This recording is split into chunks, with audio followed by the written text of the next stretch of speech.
morning, the bakers at this chain supermarket reach into their walk-in freezer and remove from it the day's supply of bagels. There's nothing like a good warm bagel. The rock-hard frozen bagels are shipped in from Florida, and folks like Larry Nelson thaw them, bake them for 5 minutes, and serve them up by the hundreds to a bagel-hungry public. As long as the product is not fully baked, you can always call it fresh. My opinion, of course.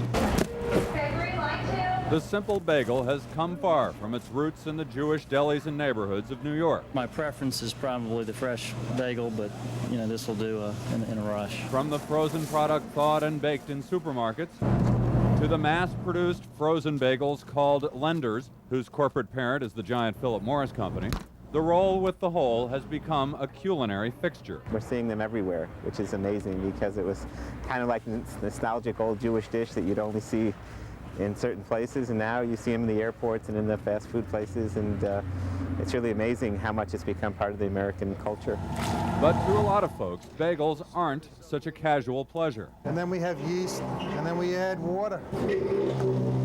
They see bagel making as a dying craft, knuckling under to the pressures of fast food and quickie culture. Authentic bagel is a bagel that's boiled in water and then placed in an oven and baked. We think we have the best bagels in Atlanta. The proliferation of bagels has sent many of its biggest backers on what they say can be a maddening search for authenticity. There's difference.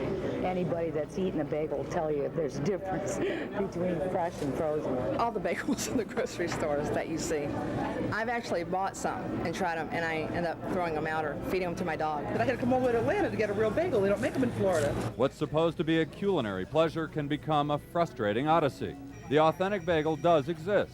The question is whether it's always worth the search. Have you ever eaten a Lender's bagel? Sure. It's not something that I would be excited about, but a real good bagel people get excited about. I should have gotten more raisin, I think. As they become a fast food fixture, consumers are showing they aren't buying bagels for their excitement value, to the chagrin of the product's indignant traditionalists. This is just convenient when I'm in the store. A bagel's a bagel.